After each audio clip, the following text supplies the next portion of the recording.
마태복음 14장 22절에서 33절 함께 봉독하겠습니다. 예수께서 즉시 제자들을 재촉하사 자기가 무리를 보내는 동안에 배를 타고 앞서 건너편으로 가게 하시고 무리를 보내신 후에 기도하러 따로 산에 올라가시니라. 저물매 거기 혼자 계시더니 배가 이미 육지에서 술이나 떠나서 바람이 거스름으로 물결로 말미암아 고난을 당하더라.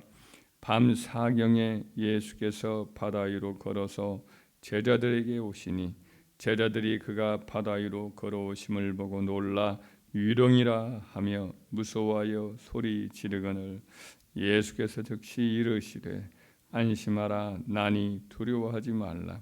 베드로가 대답하여 이르되 주여 만일 주님이시거든 나를 명하사 무리로 오라 하소서 하니 오라 하시니 베드로가 배에서 내려 무리로 걸어서 예수께로 가되 바람을 보고 무서워 빠져가는지라 소리질러 이르되 주여 나를 구원하소서 하니 예수께서 즉시 손을 내밀어 그를 붙잡으시며 이르시되 믿음이 작은 자여 왜 의심하였느냐 하시고 배에 함께 오르매 바람이 그치는지라 배에 있는 사람들이 예수께 절하며 이르되 진실로 하나님의 아들이로소이다 하더라. 아멘. 예수님께서 광야 베세다 광야에서 모였던 회중 5천 명 남자만 5천 명을 이제 다 먹이시는 기적을 베푸셨습니다. 사람들이 몹시 흥분을 해서 예수님을 이제 임금으로 모시려는 일이 일어났습니다. 예수님이 메시아라는 것을 인정한다라기보다는 성경적으로 그렇다기보다는 세상적인 임금으로 그렇게 삼으려는 거죠. 때도 아니고 또 그 동기도 합당치 않았기 때문에 그것으로 인해서 로마 제국이 정치적으로 개입을 하게 되고 또 유대인 종교 지도자들에게 명분을 예수님을 박해할 명분을 줄까봐 예수님은 이제 속히 회중들을 해산을 시킵니다.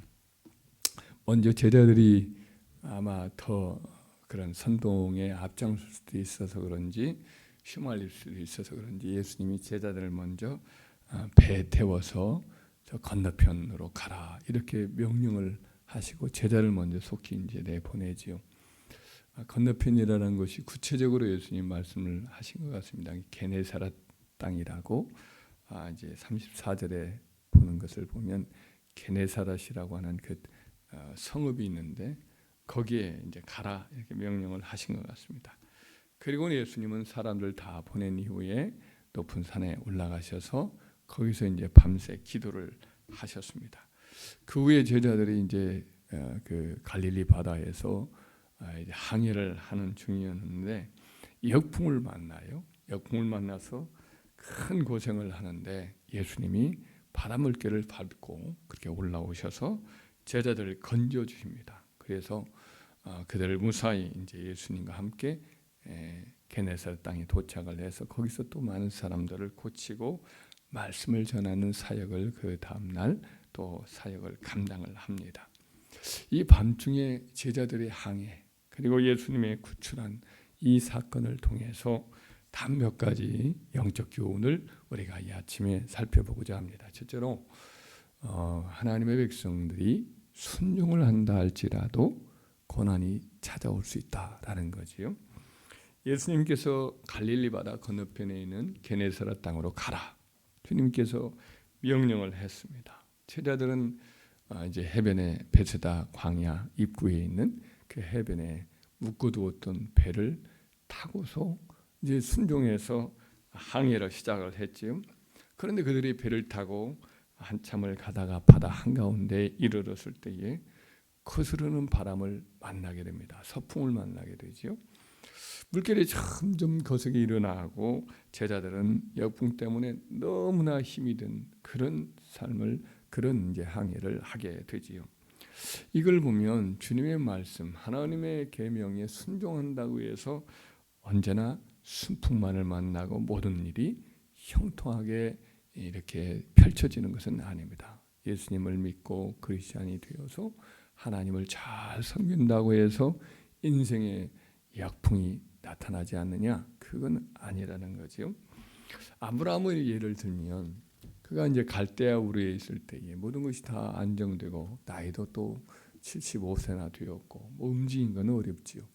그런데도 불구하고 하나님이 그에게 이제 정하신 하나님의 계획을 따라서 이제 약속의 땅 가나안으로 그를 인도해 가시지요. 뭐 어디로 간다는 말씀도 없이 그렇게 나오라고 이렇게 말씀하셨는데 그 약속을 무조건 순종을 해서 일가친척 다 내려놓고 그가 이제 여행을 시작을 합니다. 마침내 우여곡절 끝에 이제 갈대아 약속의 땅으로 갈대아 우르에서 출발해서 도착을 하게 되지요.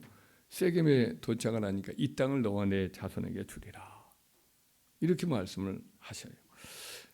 이제 그 약속대로 평탄할 일뿐이겠구나 생각을 했는데 그렇지 않습니다. 그 해에 바로 얼마 있지 않아서 때는 정확하게 말씀을 하지 않지만 아마 도착한 그 해에 얼마 있지 않아서 그 팔레스타인 땅에 약속의 땅에 큰 기근이 찾아옵니다.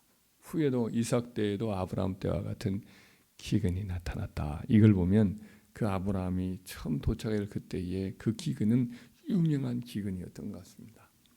그 기근을 견딜 수가 없어서 결국 아브라함은 하나님께 묻지 아니하고 애굽 땅으로 가지요. 자기들과 사람들과 종들과 그리고 가축들이 다 목말라서 죽게 될 그럴 정도였으니까요. 물론 하나님께 묻지 않고 순종하지 않고 머물지 않고 있었기 때문에 애굽 땅에서 좋은 일만 있었던 것이 아니고 자기 아내가 또 바로 왕에게 이제 잡혀가는 일종의 그냥 아내로 데려가려고 하는 그런 이제 후궁으로 데려가려고 하는 그런 일까지도 겪는 위험도 있었죠.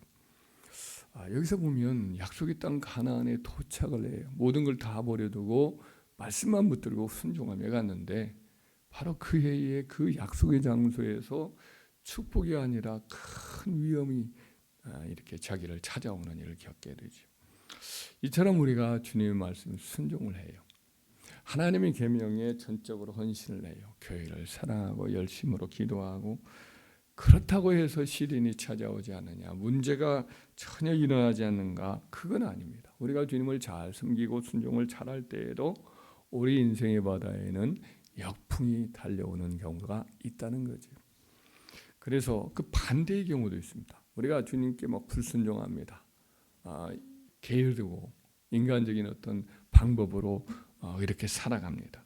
그 불순종의 때인데 도리어 평안과 그리고 순풍의 바람이 불어오기도 합니다. 한 예로 요나가 니느웨에 가서 이제 회개의 복음을 전해라 이렇게 명령을 받았는데 그거 하기 싫었어요. 원수의 나라가 하나님께 화를 당하고 하나님의 심판을 당하고 싶어서 그는 불순종하고 반대편인 서편으로 가서 이제 멀리 다시스로 가려고 합니다. 그런데 요빠라는 항구에 도착을 하자마자 배가 탁 다시스로 가는 배가 준비하고 있습니다.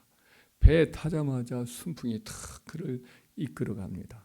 한참을 가서 지중해 한가운데 도착을 했을 때 갑자기 그때 이제 무서운 이제 바람이 일어나서 배를 뒤집을 듯 해서 큰 물고기에 들어가서 거기서 이제 회개를 하고 그가 이제 다시 약속 그 명령에 순종해서 니느웨로 가게 되지요.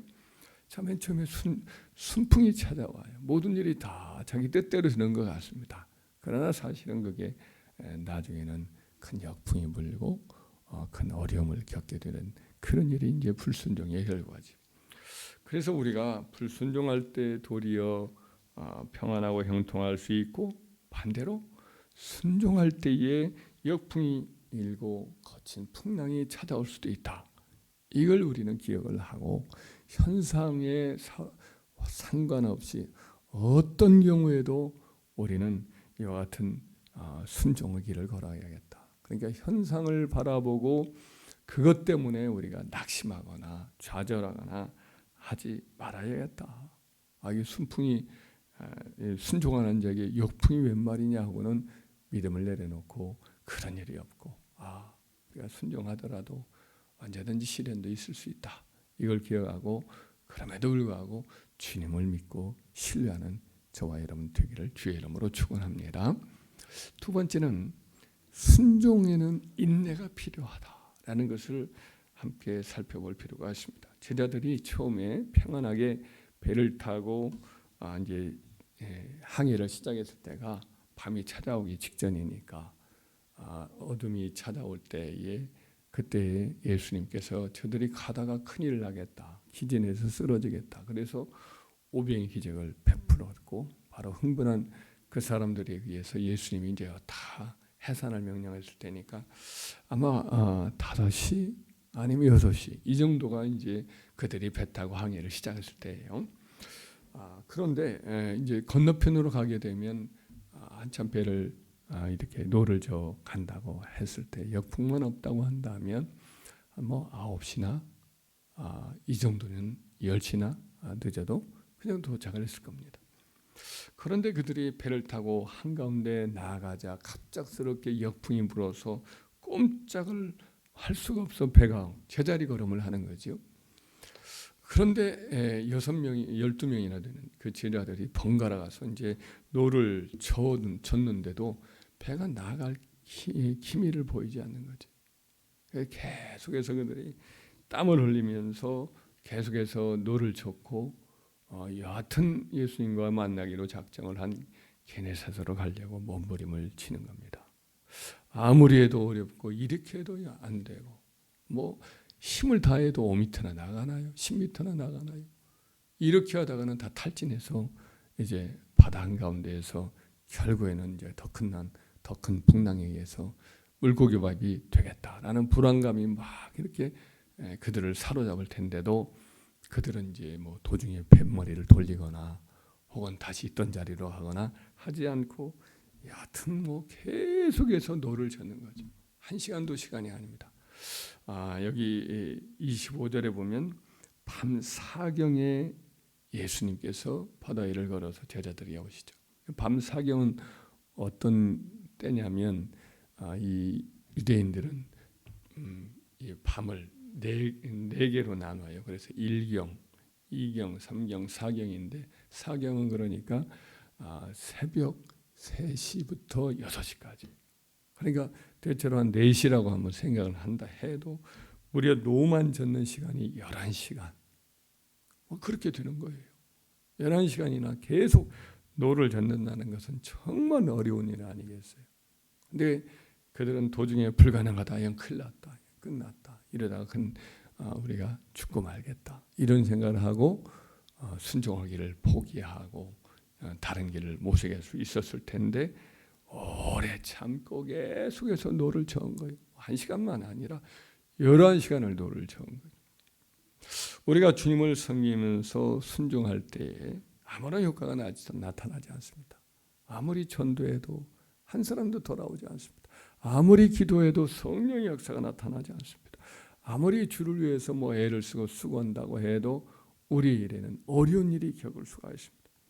그럼에도 불구하고 이 제자들을 생각을 한번 하면 그렇게 오랜 시간 그렇게 계속해서 노를 젓는 것이 너무 힘들었을 텐데 이렇게까지 순종하면서 계속 항해를 하면서 앞으로 나아가려고 순종하려고 그렇게 애쓴 것을 한번 생각을 한다면 참 우리도 참 어려운 역풍을 계속 만나고 주의 계명에 순종한다고 해서 아무런 이제 성과가 나타나지 않는다 해도 우리는 명받은 대로 꾸준히 계속해서 순종의 노를 저어야 할 줄 믿습니다. 그래서 어떤 순간까지 그 어떤 결정적인 때가 있거든요. 그 결정적인 때까지 계속해서 우리는 순종을 쌓아놓아야 그래야 역사가 일어난다. 할렐루야. 셋째로는 순종하는 자에게 마침내 주님이 찾아오신다. 마침내. 도저히 상황은 아니에요. 주님이 우리를 찾아올 수 있는 환경이 아니에요. 그런데 찾아오실 수 있다는 것을 보여줍니다. 이 제자들이 막 겁을 내고 이제 힘들고 그런 가운데 이제는 모든 것을 포기하고 싶을 그때이제요. 그때 우리 주님이 놀랍게도 바다 물결을 밟으면서 찾아와요. 설마 뭐 그렇게 생각을 하지도 않았기 때문에 제자들은 어때요? 유령이다고 소리를 치면서 더 놀라고 무서워했잖아요. 누가 바다 물결을 밟으면서 찾아올 수 있다고 생각을 했겠어요. 그러나 우리 주님은 도저히 아무도 우리를 도와줄 수 없다라고 생각하는 그 절망의 순간에도 어떤 방법으로도 찾아올 수 있다. 할렐루야. 그래서 제자들을 살리시고 건져 주셨듯이 우리도 주님께서 우리가 순종하고 또 순종하는 그때에 인내의 때가 찼을 때에 하나님의 구원의 뜻도 놀랍게 열려서 우리를 건져 주시고 우리에게 우리 인생의 배 올라타시고 또 그때부터 순간 바로 역풍이 잠잠해지고 파도가 다 조용해지고 그래서 순조롭게 항해해서 약속의 항구, 소원의 항구로 이렇게 갈 수 있도록 우리를 도와주시는 줄 믿습니다. 우리를 절대로 혼자 놔두지 않고 우리가 고생하는 것을 모르는 것이 아니라 지켜보고 계시는 거죠. 그래서 저와 여러분들은 끝까지 순종합시다. 인내의 때가 다 찰 때까지 기다리고 계속해서 주님을 바라보면서 노를 저어갑시다. 때가 되면 주님께서 우리에게 찾아와 주시고 우리 배에 친히 동승해 주시고 우리에게 역풍이 아니라 순풍을 주시고 소원의 항구로 다 인도하시는 축복이 우리에게 임할 줄 믿습니다.